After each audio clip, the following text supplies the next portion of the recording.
lectures are about discretization methods and some important numerical linear algebra that we need to know in order to study the problems and in order to perform the regularization. So we are still in the process of working towards regularizing these problems. And chapter 3 here is about how to get there, and a very important tool we need to get there, the singular value decomposition, right?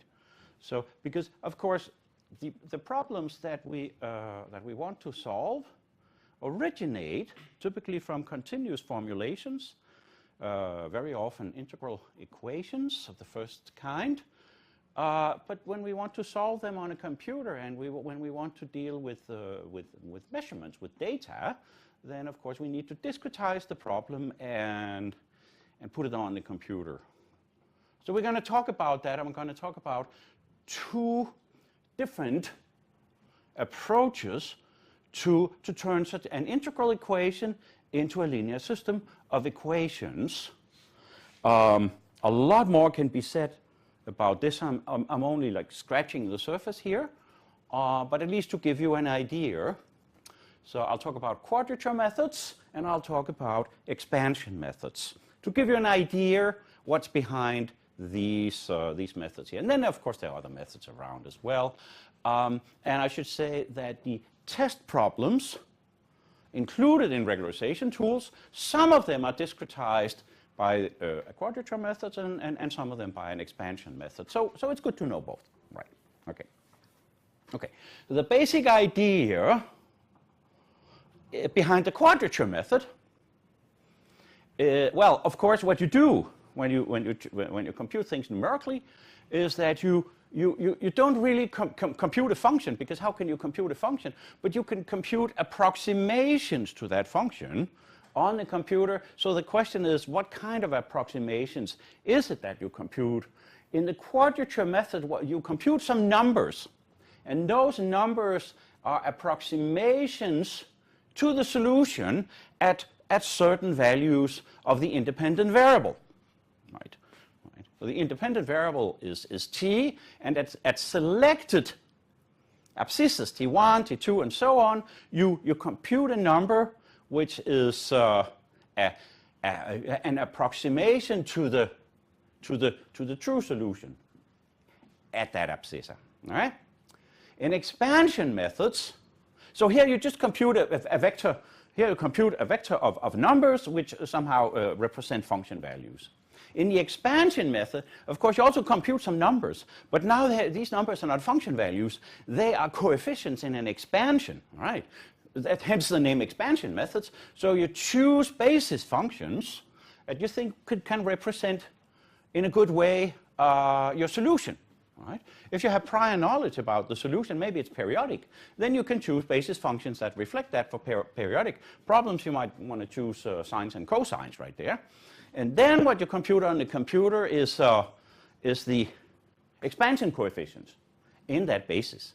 And then suddenly what you have at your disposal is an approximation to the true solution, which is now a function, and it can be evaluated everywhere. You can plug in any t, and you can evaluate that approximation to the solution anywhere. Right. So that's actually a big difference between the two approaches. So let's look at the quadrature discretization first. All right. So here I remind you guys of basic knowledge from your course in numerical analysis.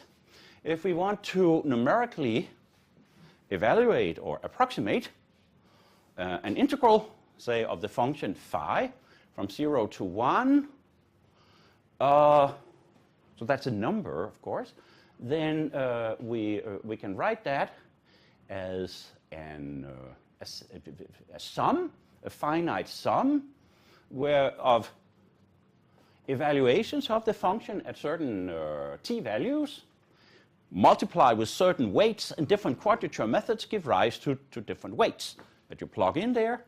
And then, of course, there's a remainder term or an error term that depends on n, that is how many terms you have in your sum. All right. So that's a quadrature error. And different quadrature methods, it gives different weights and different error terms. Okay. So in order to use this to solve our integral equation, you know what? Let me just write up the integral equation right here, because just to have it, it would be nice to have around here.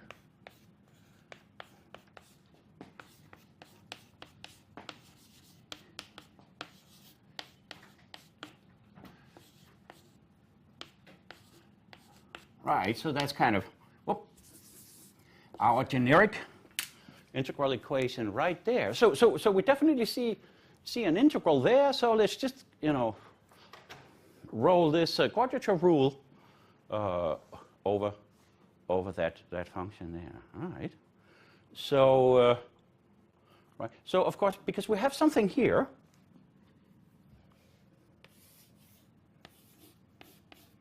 which is definitely a function of t. Okay, it's a product of two functions, and one of those functions is also a function of s. But let's think right now of s as a fixed number, although it isn't.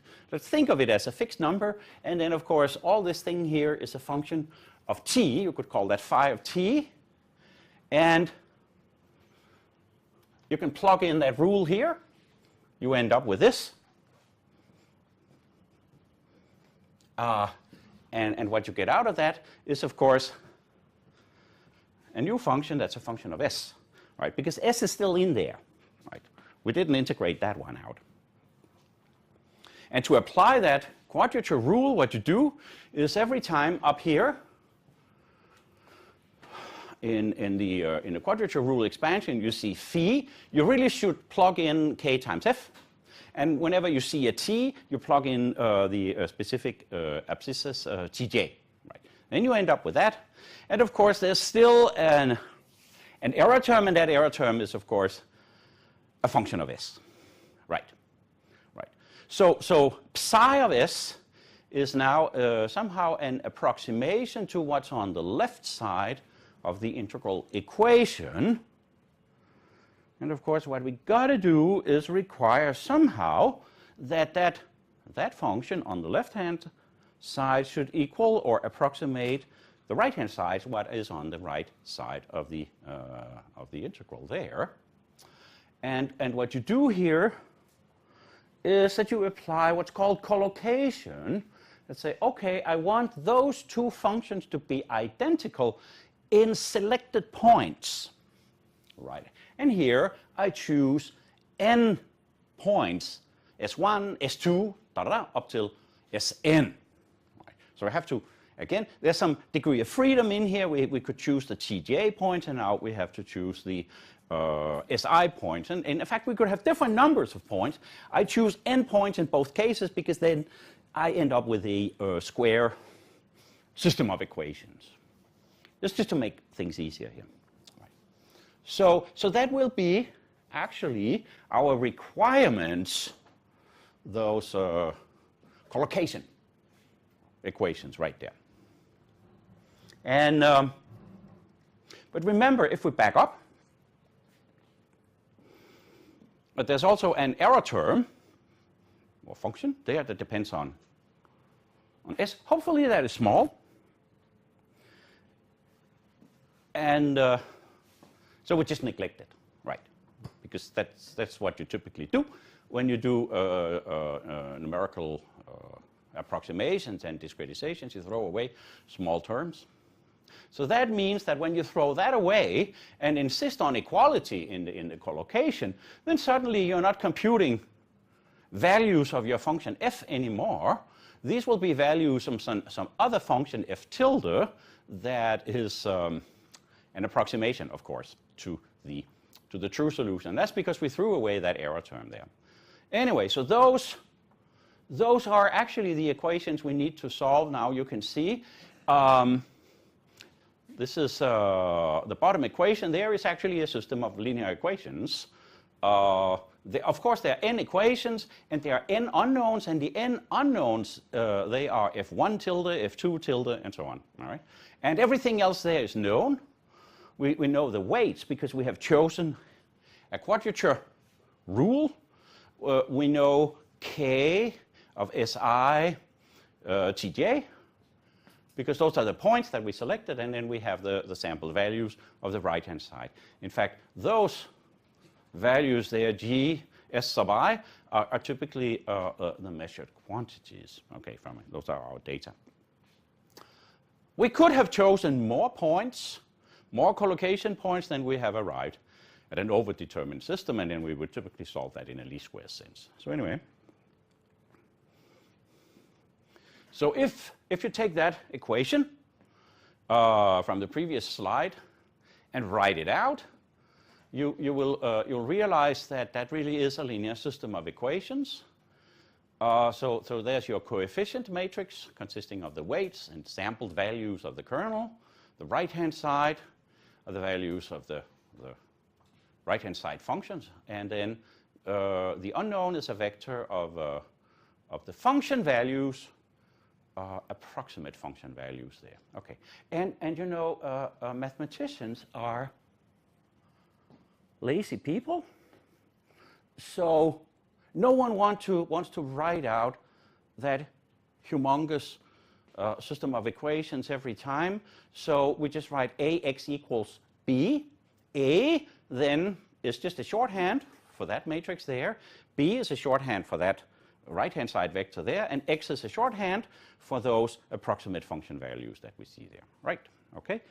And in particular here, if you want to be a little more specific, you could choose maybe a midpoint rule with then you have some simple weights, and yeah, but you can choose anything. So anyway, that's how you discretize a problem by means of the quadrature methods. And basically what it means that you create a matrix there that consists of sample values of your kernel, and then you have to remember those weights. Right. All right. Right. Fair enough. Now let's talk about the expansion method. And in particular, I'll talk about a Galerkin approach to doing that. Some of you may already know this Galerkin method from the solution of partial differential equations. But anyway, here goes again. It's a little different here. Right. So the idea here is that we choose expansion functions to express or to approximate the solution. And since we have two different solutions here that we need to approximate, we might as well choose we can choose two different sets of functions, because we need to approximate the solution f, and we need to approximate the right-hand side function g. So in principle, we could use two different functions. Sometimes they're the same, sometimes they're not. But just, you know, to have a general notation, let's assume we choose two different sets of basis functions, right? And so what we do is we write our two functions f and g in terms of those functions. So we use n functions, and of course they provide an approximation, and then there's a remainder term in both cases. Okay, so always these remember there are these remainder terms, these errors there. Right. And of course we can immediately do that with the right-hand side g, because that's a function that we in principle know. The function f we don't know, we want to compute that. So let's see how we do that. Well, we write that approximation to our solution as a sum of n basis functions, the phi functions. Okay, so, right. And we plug that in, again, in our integral equation there. So now, instead of f, we plug in our approximation fn. And again, that defines, just like before, that defines a function of s, because we integrated out the t variable, but the s variable is still sitting there. Right. Okay, so when we plug in that expansion for fn, we arrive at this sum there, a sum where every term is this unknown expansion coefficient and an integral. Right. Okay. An integral there, which is the kernel times the jth basis function, and you integrate that. Okay. And now we do the trick once again. So there's a function there. And now this is a function that lives in the S variable. Okay, so it kind of lives in the same space as our right-hand side. So what we do is we express that function there in terms of the psi basis vectors, or we use n of those to compute an approximation, and then there's an error term once again. Okay, so notice we have 3 error terms here. Right. And why is there an error term? Well, that's because no one says that this function, defined by plugging in Fn, actually lives in the subspace spanned by those psi functions. So for generality, we need an error term right there. Oh my God. So again, let me back up. Okay, so what are the unknowns? The unknowns are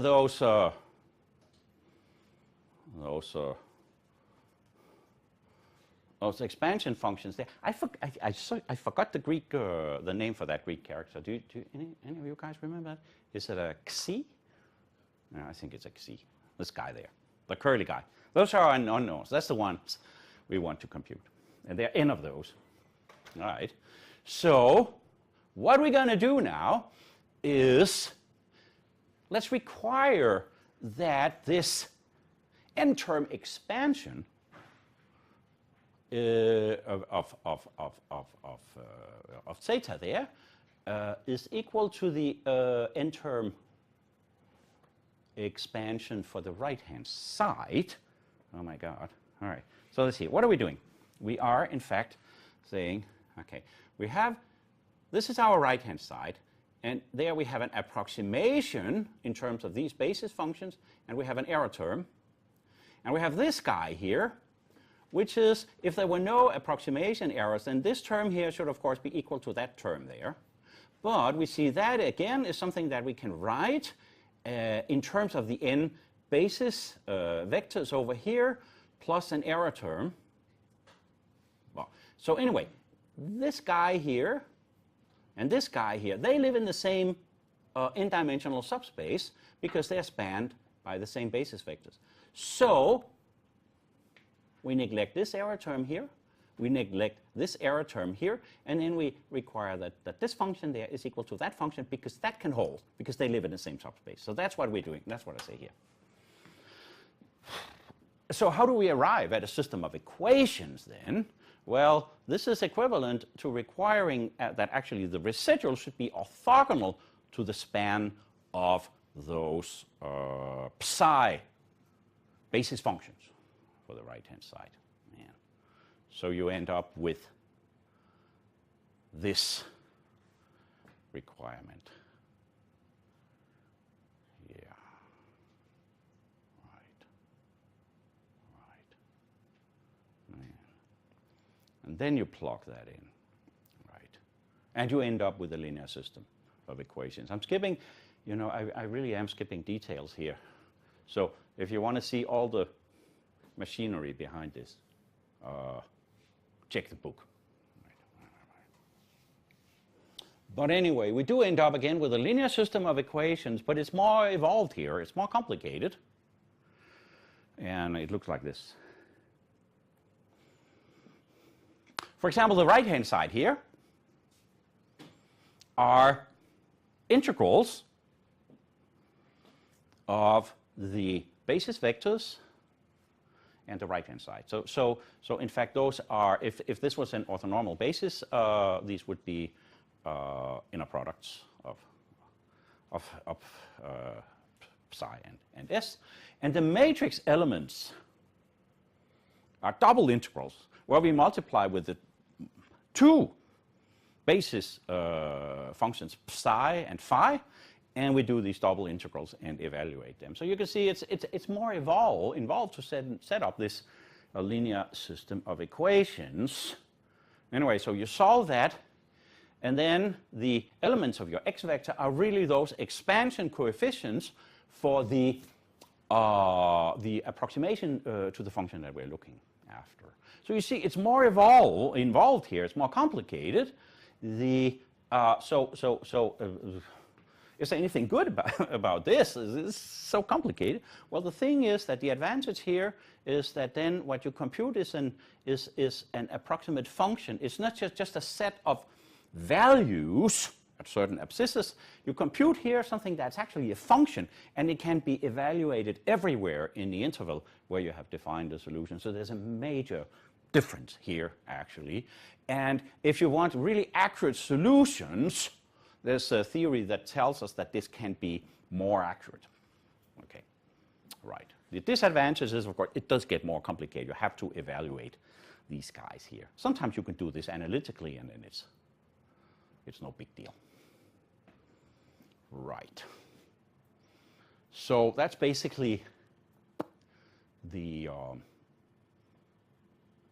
two discretization methods. So from now on, most of the time we'll actually assume that this has been done and that we are facing a linear system of equations AX equals B. Maybe arising from one of these two methods here, or maybe from something completely different.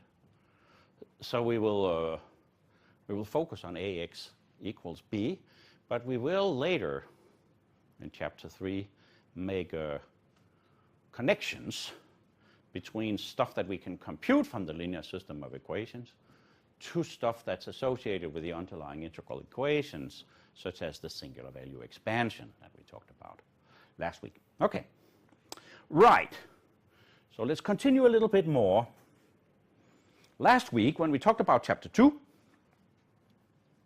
I tried to sell you the singular value expansion as a wonderful theoretical tool to analyze integral equations. You can write up what the solution, you can express the solution analytically, and you can study the different ingredients of the solution in terms of the singular values and the singular functions, and it's all very good, except that very often you cannot figure out what are the singular values and the singular functions analytically. There are a few examples where you can do it, but for most problems, nobody has figured out what those functions really are in closed form. So we really need a tool to do this analysis numerically on the computer. And the good news is that we have the singular value decomposition. Right. So I'm going to be talking about that. And if you compare with my slides from last week about the singular value expansion, you'll see that this is essentially the same, except there I used functions and inner products and that kind of notation, and here I'm using matrices and vectors. But it's basically the same thing. Right. A couple of remarks here. So I specifically use the term singular value decomposition for matrices. And I use singular value expansion when I'm talking about functions. Okay. But in the literature, you will see people also use the term singular value decomposition for what I call the singular value expansion. Well, whatever. A historical remark. So when I learned about all this stuff, the first thing I learned was, of course, the singular value decomposition. I thought that was pretty neat and fairly easy to understand. And then later I realized that, oh man, there was also something called the singular value expansion for functions. And I thought, hey, somebody sat down, and they thought, how can we do the same thing for functions? But historically, it was the other way around. The singular value expansion is much, much older than the singular value decomposition. So it all started with the singular value expansion. Later on, when matrices started to be used a lot, somebody came up with the singular value decomposition. So anyway, enough about what is the singular value decomposition. So what do we mean? So in matrix computations, what do we mean when we use the term decomposition? Or factorization, we sometimes say that. We mean that we write the quantity of interest as a product of some matrices, some matrices that are somehow simpler in certain ways. Okay, so we can write an arbitrary matrix as a product of other matrices that have simpler structure somehow. That's what we mean by decomposition. In fact, you know it from LU factorization or LU decomposition. There you write an arbitrary square matrix as a product of a lower triangular and an upper triangular matrix. And in QR factorization or QR decomposition, you write your matrix as a product of an orthogonal matrix and an upper triangular matrix. Okay. So what is it here that's special about these three matrices? Well, so it's a product of these three matrices. On the left and on the right, you have orthogonal matrices. So that's kind of neat. They have orthonormal columns, right? So the inner product of two arbitrary vectors is either 1 or 0, because they are orthogonal and they have unit norm. So they're kind of special. They're kind of nice to deal with. They have many nice properties. They, if you think about a matrix as representing an operation, a linear operation, it corresponds to a rotation of your coordinate system. So nothing crazy can go on in there. And the condition numbers, the condition number of an orthogonal matrix is 1, so they're well conditioned. They're really, really nice to deal with numerically. So we like them. Okay, so U and V are orthogonal matrices, and their columns are called the singular vectors. Right. There we go. So if you look at that expression there, A equals U sigma V transpose. Why did I put a transpose in there?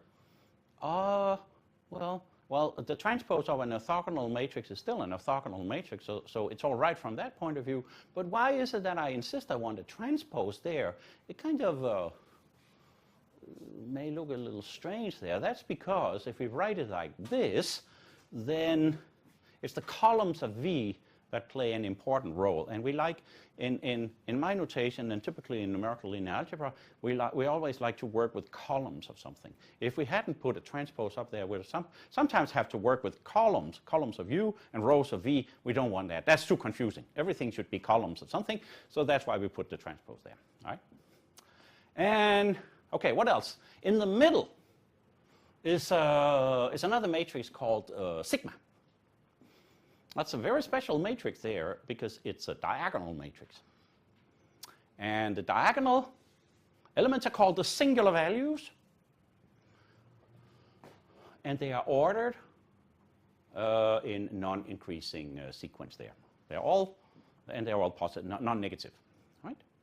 So you can see it really looks a lot like the singular value expansion, especially if we write out that product of three matrices in terms of the singular vectors and the singular values. Then you see we have a sum there of the left and right singular vectors multiplied by the singular values. This looks very, very much like the singular value expansion. Now, except instead of functions, we have vectors.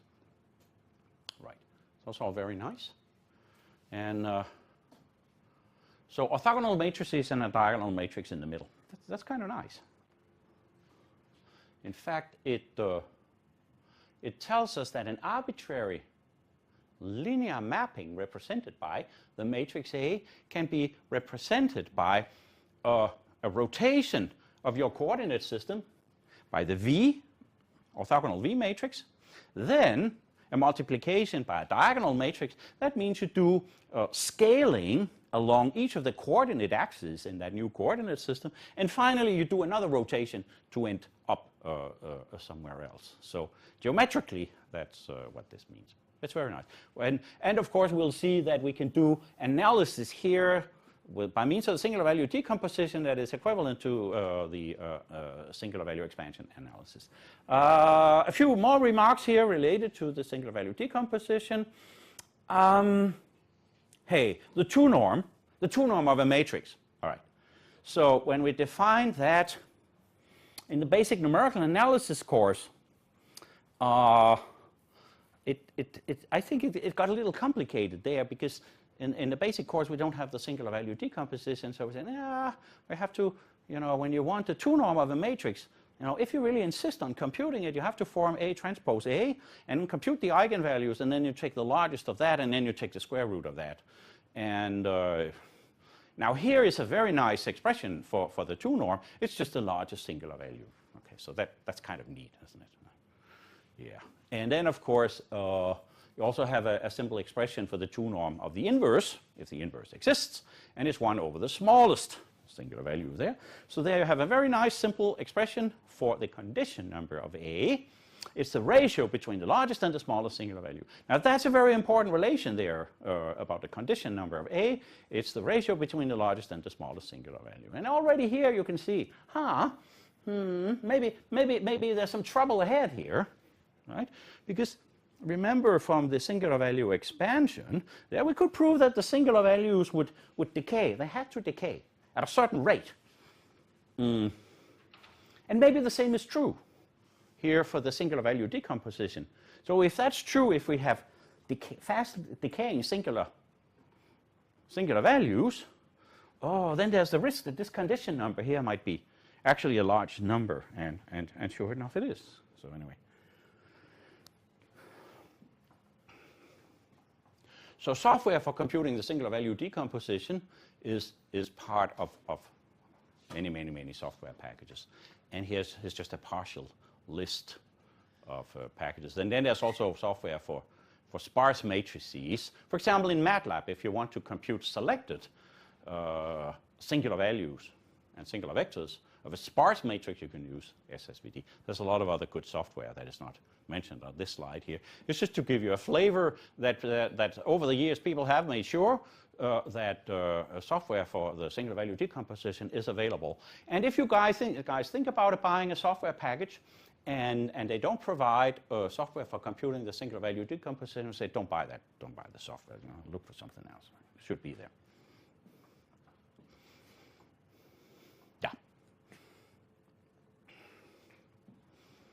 A few more slides, then we take a break. So we had some important basic relations for the singular value expansion, and here are the same equations again for the singular value decomposition.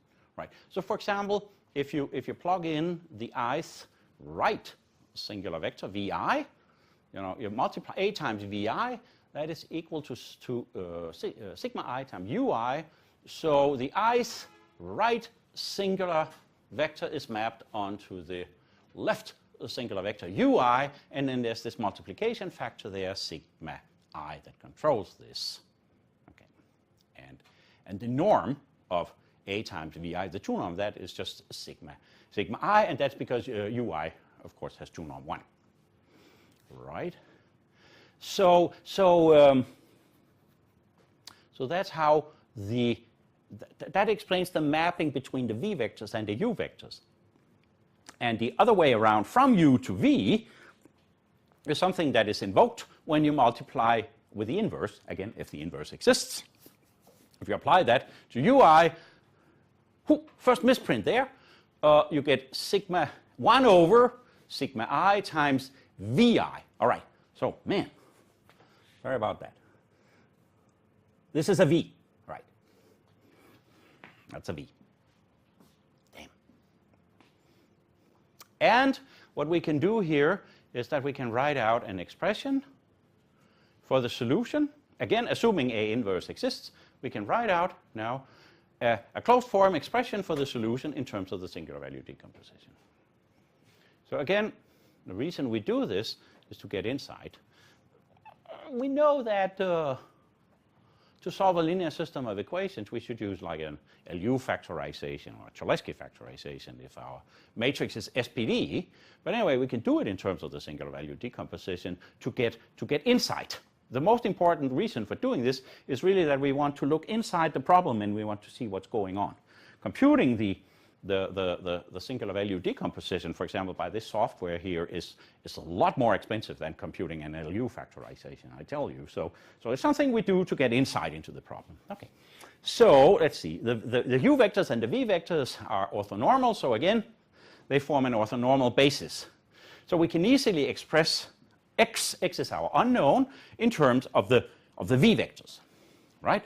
And the expansion coefficients are the inner products of Vi and x, which we can write like that.